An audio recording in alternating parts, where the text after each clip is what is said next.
माता दी। इस बार मकर संक्रांति 15 तारीख को पड़ रही है। हर बार तो मकर संक्रांति 14 तारीख को पड़ती थी, लेकिन इस बार 15 तारीख को पड़ रही है। इसका कारण क्या है? मकर संक्रांति क्यों 15 तारीख को पड़ रही है? अब धीरे धीरे मकर संक्रांति 15 तारीख को ही पड़ेगी।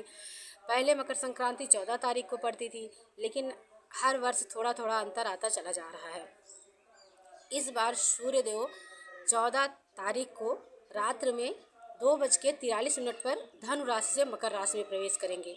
जब सूर्यदेव धनु राशि से मकर राशि में प्रवेश करते हैं, उसी दिन मकर संक्रांति होती है। तो रात्र में 14 तारीख को रात्र में मकर राशि में प्रवेश कर रहे हैं सूर्यदेव, इसलिए 15 तारीख को ही सुबह हम लोग मकर संक्रांति मनाएंगे। और मकर संक्रांति का शुभ योग, स्नान दान का शुभ योग कब से कब तक है? मकर संक्रांति में स्नान दान का शुभ योग है 7:15 से स्टार्ट हो रहा है और 9:15 तक शुभ योग है।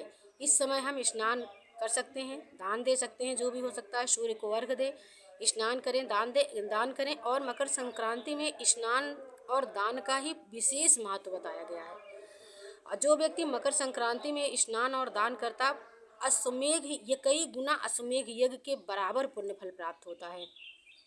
इसलिए हम सभी को मकर संक्रांति वाले दिन सुबह ब्रह्म मुहूर्त में स्नान करें और ब्रह्म मुहूर्त में उठ जाइए। अपना कार्यधार्य जो कराना हो करके 7 बजकर से लेकर के 9:15 तक ये स्नान का पुण्य काल बताया गया है।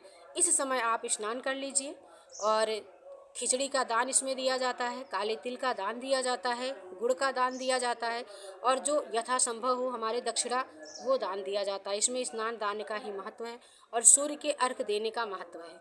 इस दिन सुबह स्नान करने के बाद सूर्य को जल देते समय उसमें लोटे में फूल और काला तिल अवश्य डाल दें। फूल और काला तिल डाल करके सूर्य भगवान को अर्घ दे दें। ओम सांग सूर्याय देवाय नमः इस मंत्र का नाम लेकर के सूर्य को अर्घ दे दें। और सबसे महत्वपूर्ण बात यह है कि इस दिन खिचड़ी ही क्यों बनाई जाती है? खिचड़ी बनाने का कारण यह है कि मकर संक्रांति वाले दिन संक्रांति काल रहता है। इस समय संक्रमण होने की संभावना अधिक रहती है, इसलिए खिचड़ी बनाने के लिए कहा जाता है कि हल्का भोजन खिचड़ी बनाया जाए, जिससे पेट में कोई बीमारियां ना फैलें। और स्नान करते समय जैसे कि गंगा नदी का विशेष स्नान का महत्व है कि इस दिन मकर संक्रांति के दिन दूर दूर से लोग गंगा स्नान करने के लिए जाते हैं, नदी में जाकर के स्नान करते हैं। तो जो लोग गंगा स्नान ना कर पाएँ, जो नदी के पास, गंगा नदी पवित्र नदियों के पास ना जा पाएँ, वो कैसे स्नान करें? जैसे हम सभी लोग हैं, हम लोग क्या करें?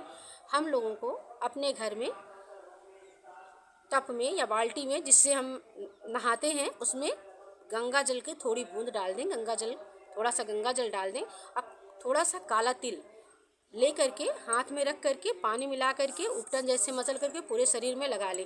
इसको करने से रोग का नाश होता है। यदि हम तिल का उपटन अपने पूरे शरीर में लगा करके स्वच्छ जल से नहाते हैं, गंगा की बूंदें डाल करके पानी में टब में नहाते हैं, तो मेरे शरीर के समस्त रोग दूर होते हैं। ऐसा हम सभी को करना चाहिए। ये हमारे धार्मिक ग्रंथों में बताया गया है कि इस दिन मकर संक्रांति के दिन काले तिल का उपटन लगा करके और बाल्टी या टब में गंगा जल की बूंदें डाल करके गंगा जल थोड़ा मिला करके स्नान करने से हमारे सारे रोग दूर हो जाते हैं और हमें गंगा स्नान के पुण्य का फल प्राप्त होता है। और हम सबके तो भाग्य में नहीं है कि गंगा नदी जा करके स्नान करना, क्योंकि महिलाएं तो जल्दी नहीं जा पाती, घर के काम काज में इतना बिजी रहती हैं कि उनका जान पाना असंभव हो जाता है। कभी कभी संजोग लगता है, भाग्य रहती है जिनकी वो पहुँच जाएं। तो हम सभी को टब में या बाल्टी में थोड़ा सा गंगा जल डाल लें और हाथ में थोड़ा सा तिल ले लें। तिल का उपटन शरीर में लगा करके गंगा जल से नहा लें और मंत्र जप लें, ओम गंगाय नमः बोलते हुए, हर हर गंगे कहते हुए स्नान कर लें। स्नान करने के बाद कहा ही गया कि जब मन चंगा तो कठौती में गंगा। तो जब हमारा मन चंगा हो है तो हमें यहाँ भी नहाएं या गंगा जी। रैदास की कहानी तो आप लोग सभी जानते हो कि रैदास तो क्या थे, एक जाति से वो चमार थे, लेकिन कभी भी वो अपना कार्य छोड़ करके गंगा स्नान करने भी नहीं जाते थे। लेकिन इतनी भक्ति उनकी प्रबल थी, इतनी प्रबल भक्ति थी कि वो अपने जिस कठौती में वो चमड़ा भिगोते थे, जूता चप्पल सिलते थे, उस चमड़े में गंगा मैया प्रकट हुई हैं। उनकी भक्ति और श्रद्धा का प्रभाव था। और ऐसे समय था, ऐसे मकर संक्रांति का समय था। उनके गांव के कई लोग जा रहे थे स्नान करने। जब स्नान करने जा रहे थे तो रास्ते में रैदास जी बैठे हुए थे। राम राम राम राम राम राम, वो प्रतीक हर समय उनके मन में केवल राम धुन ही चला, राम राम जपते रहते थे और अपना कार्य करते रहते थे। राम राम जप रहे थे तो जो उधर के ब्राह्मण थे, क्योंकि एक संत स्वभाव था रैदास जी का, तो ब्राह्मण ने आवाज़ दे करके पूछा कि अरे रैदास, मैं जा रहा हूँ गंगा स्नान करने, क्या तुम्हें कुछ देना है? तो रैदास जी ने कहा कि बस मेरे पास तो कुछ नहीं है, एक पैसा निकाल के देते हैं, एक नया देते हैं, वो ले जा कर के वो कहते हैं मेरे पास बस यही है, आप ले जा कर के गंगा मैया को यही अर्पण कर देना। तो वो ले लेते हैं ब्राह्मण देव और लेके चले जाते हैं। वहाँ जाने के बाद जब वो स्नान कर लेते हैं, ब्राह्मण देव स्नान करके बाहर आ जाते हैं और जब अपनी धोती पहनने लगते हैं तब वो पुटकी में गांठ लगी होती है, उसमें एक आना मिलता है। तो वो कहते हैं अरे रैदास का पैसा तो रह गया।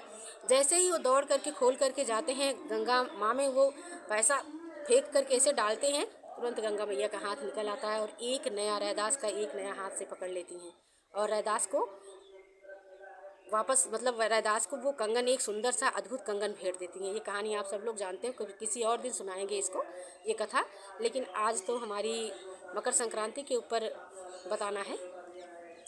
तो ये होता है कि जब हमारा मन पवित्र है, चंगा है, तो हम घर में टब में ही और बाल्टी में भी गंगा जल डाल लेंगे और स्नान कर लेंगे, तो हमें गंगा स्नान करने का ही फल प्राप्त होगा, क्योंकि मकर संक्रांति को स्नान और दान का ही महत्व बताया ही गया है।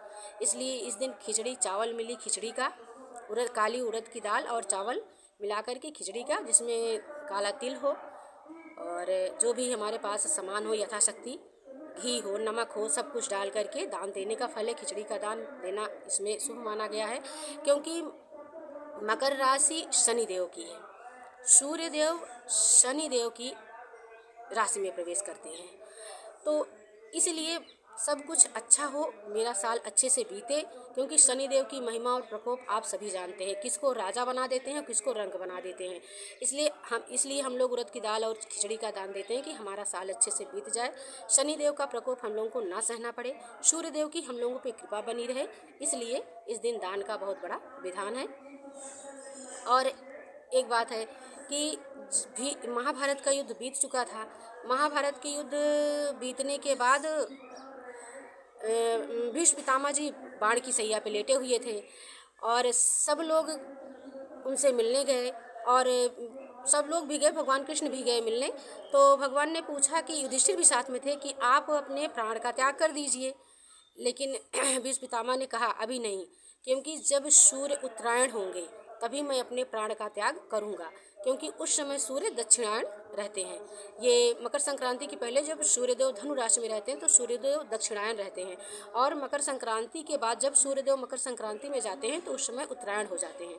तो उत्तरायण में यदि मनुष्य अपने प्राण को त्यागता है तो वो मृत्यु लोक में बार बार नहीं आता है, उसे मोक्ष की प्राप्ति होती है।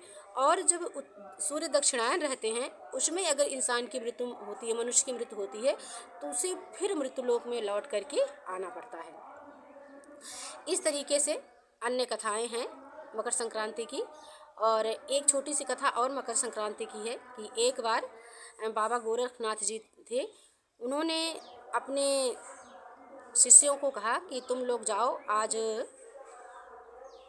मकर संक्रांति है, जाओ भिक्षा लेके आओ और खिचड़ी बना के खाई जाएगी। तो जो खिचड़ी बनाने की परंपरा जो है कि हम लोग खिचड़ी क्यों खाते हैं, तो गोरखनाथ जी के शिष्य गए, भिक्षा मांगे। भिक्षा मांगने में उन लोगों को उस दिन उड़द की दाल, मतलब मकर संक्रांति थी, उड़द की दाल और वो चावल मिला। आ करके ये लोग अपना खिचड़ी चढ़ा दिए। खिचड़ी चढ़ाने के बाद गुरुदेव फिर निकल लिए कि मैं भी जा रहा हूँ, भिक्षाटन करके आता हूँ। इधर खिचड़ी पक रही थी, गोरखनाथ जी खिचड़ी चढ़ा दिए थे, खिचड़ी उनकी पकी रही थी और गोरखनाथ जी, वो खिचड़ी पकती रह गई, गोरखनाथ जी लौट करके नहीं आए, सीधे चले गए कैलाश पे। भगवान शिव के, गोरखनाथ जी भगवान शिव को बहुत बड़े भक्त थे। वहीं गोरखनाथ जी के शिष्य ये थे, क्या नाम था उनका, काल भैरव, जिनकी कथा आप लोग सब जानते हैं कि वैष्णो माता को जिन्होंने प्रकट कर लिया था, बुला लिया था।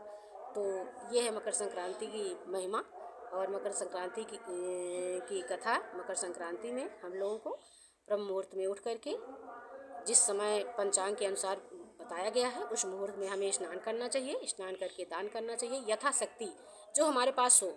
ये नहीं कि हमारे पास ना हो और हम कर्ज लेके दान करें, ऐसा नहीं। यथाशक्ति हमें दान करना चाहिए और सूर्य भगवान को अर्घ्य देना चाहिए।